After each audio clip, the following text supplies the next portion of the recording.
Next 6th numerical देखते हैं।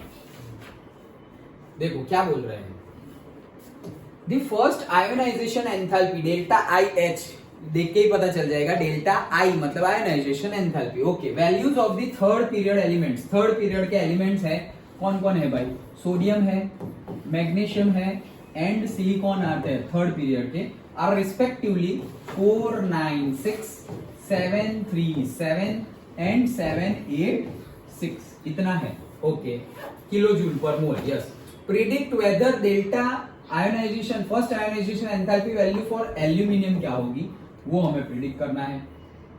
Will be more close to, किसके ज्यादा नजदीक होगी, 575 के ज्यादा नजदीक होगी या 760 किलो जूल पर मोल से ज्यादा नजदीक होगी। Justify your answer. तो देखो हम वैसे पीरियड में जाए तो वैसे देखो क्वेश्चन अगर इतना इजी होता तो पूछते नहीं। ओके, तो जनरल सेंस हमारा क्या बनता है, क्या आता है यहाँ पे, सोडियम, फिर मैग्नीशियम, फिर आता है एल्यूमिनियम, उसके बाद सिलिकॉन आता है। ओके, तो मतलब एल्यूमिनियम यहाँ पे कहीं पे बीच में होगा। तो एल्यूमिनियम बीच में होगा तो तुम इसमें क्या एक्सपेक्ट कर लोगे कि 737 और 786 के बीच में 760 आता है, तो हाँ ठीक है 760 के नजदीक होएगा और वो तुम आंसर लिख दोगे। बट वो आंसर नहीं है, वो आंसर गलत हो जाएगा। ओके, तुम्हारा आंसर क्या है, 575 है तुम्हारा आंसर। ये क्यों ऐसा हुआ, तो चलो उसके लिए हमें एटॉमिक कॉन्फ़िगरेशन लिखनी होगी। तो किसकी लिखेंगे, सपोज हम एटॉमिक कॉन्फ़िगरेशन लिखते हैं Mg की, एंड जो Mg की एटॉमिक कॉन्फ़िगरेशन क्या है, नियॉन देन 3s2 खत्म। ओके, अब किसकी लिखेंगे, एल्यूमिनियम की। तो एल्यूमिनियम की क्या होगी, नियॉन देन 3s2 3p1, मतलब कि यहां पर ऐसे 2 और यहां पर ऐसे 1। डन। अब देखो तुम इन दोनों की कंपेयर करो, आयोनाइजेशन एंथैल्पी मतलब इलेक्ट्रॉन लूज करवाना है तो एनर्जी देनी पड़ेगी, एनर्जी देंगे और इलेक्ट्रॉन लूज हो जाएगा और हमें मिल जाएगा। ओके, तो देखो यहां पर s ऑर्बिटल फुल्ली फिल्ड है, यहां पर भी s ऑर्बिटल फुल्ली फिल्ड है, और यहां पर तो p ऑर्बिटल है ही नहीं। यहां पर p ऑर्बिटल है लेकिन फुल्ली फिल्ड नहीं है। ओके, तो ऑब्वियस, और हमने वो भी देखा था क्या, SPDF में अट्रैक्शन फोर्स कैसा होता है, याद है, एक्सेप्शन में देखा था बोरॉन बेरिलियम के केस में भी। तो SPDF में S जो होता है, S ऑर्बिट का, ऑर्बिटल बोलो, S ऑर्बिटल का फोर्स ऑफ अट्रैक्शन सबसे ज्यादा होता है, फिर उससे छोटा P का, फिर D का और फिर F का। तो यहां पर S ऑर्बिटल में इलेक्ट्रॉन है, मतलब उसका अट्रैक्शन सबसे ज्यादा है, और यहाँ पर p ऑर्बिटल में हमारा इलेक्ट्रॉन है तो उसका अट्रैक्शन कम है। जिसका अट्रैक्शन कम हो वो इलेक्ट्रॉन इजीली निकल जाएगा, जिसका फोर्स ऑफ अट्रैक्शन कम हो वो इलेक्ट्रॉन इजीली निकल जाएगा। तो इसका इलेक्ट्रॉन इजीली निकल जाएगा, ये भी निकल जाएगा, लेकिन इसकी कंपेयर में इसको थोड़ी एनर्जी दोगे तो वो निकल जाएगा। मतलब कि Mg के कंपेयर में अगर Mg के इलेक्ट्रॉन निकालना हो यहां से और यहां से ये एक इलेक्ट्रॉन निकालना हो तो पहले कौन निकल जाएगा, ये वाला निकल जाएगा। डन। पहले ये वाला मतलब कम एनर्जी में ये वाला निकल जाएगा और ज्यादा एनर्जी में ये वाला निकलेगा। तो इसकी एनर्जी तो गिवन ही है तुम्हें, मैग्नीशियम की है 737 और तुम बोल रहे हो कि इससे कम एनर्जी में निकलेगा, तो 737 से ये वैल्यू ही तो कम है, ये तो ज्यादा है।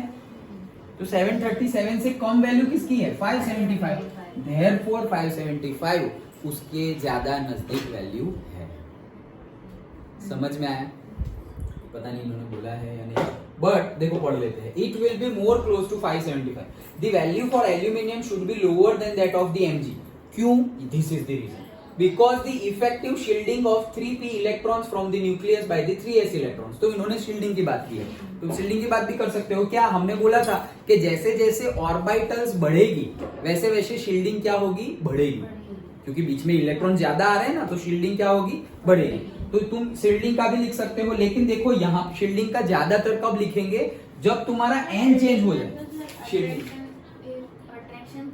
कम करता है, यस, शील्डिंग की वजह से अट्रैक्शन क्या होगा, कम होगा।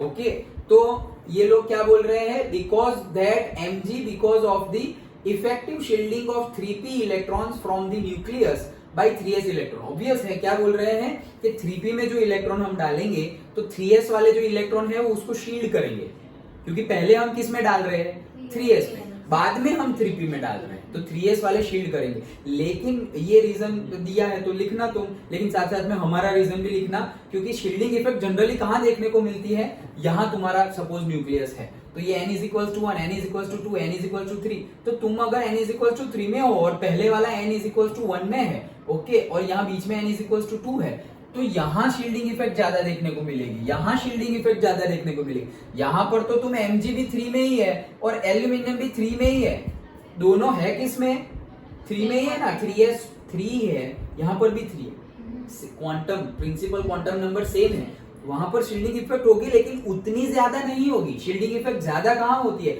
जहां पूरी की पूरी एक नई ऑर्बिट आ जाए, यहाँ तो नई ऑर्बिट आई नहीं रही है, नई ऑर्बिटल आ रही है, ओके, तो ये गिवन है बुक में रीजन, तो वो लिखना। लेकिन हम फिर एक और रीजन क्या लिखेंगे, इलेक्ट्रॉनिक कॉन्फ़िगरेशन लिखेंगे, and we can see that from the ऐसा लिखना है तुम्हें, we can see that from the electronic configuration that it is easier to remove 3p electron compared to the 3s electron, because the force of attraction of the s orbital is highest. In SPDF, force of orbital in the s orbital is the highest. और से तुम ये दोनों की compare भी कर सकते हो कि force of attraction is more in s orbital compare to the p orbital, तो फोर्स ऑफ अट्रैक्शन ज्यादा है s में, तो वहां से इलेक्ट्रॉन निकालना मुश्किल हो जाएगा। फोर्स ऑफ अट्रैक्शन p में कम है, तो वहां से इलेक्ट्रॉन निकालना इजी हो जाएगा। वहां पे इजी हो जाएगा तो वहां से पहला निकल जाएगा, और वहां से पहला निकल गया मतलब कम एनर्जी में p में से निकल गया, उससे ज्यादा एनर्जी में mg से निकला, तो उससे ज्यादा में से mg से निकलेगा, तो एल्यूमिनियम का फिर कहां आएगा, उससे पहले, तो उससे पहले आएगा, मतलब कहां आ जाएगा, एल्यूमिनियम को हम यहां ना रखकर हम रखेंगे यहां पर। डन, कहां, आयोनाइजेशन एंथैल्पी का केस हो तब। तो हमें तो पता नहीं है ना कि 575 है 760, हमें नहीं पता वैल्यू क्या है उसकी, ओरिजिनल वैल्यू ये गिवन है, वो भी सही है या नहीं हमें नहीं पता, लेकिन हमें ये रीजन तो पता है कि भाई ये जल्दी निकल जाएगा, मतलब इसकी एनर्जी कम होगी और इसकी ज्यादा होगी। इसकी ऑलरेडी गिवन है, इसकी ऑलरेडी गिवन है, कितनी है 737, तो हमारी तो उससे कम होने वाली है, तो भाई 575 उससे कम है, 760 तो उससे ज्यादा है, तो 575 is the answer, that's it, खत्म। आया समझ में, पक्का, श्योर,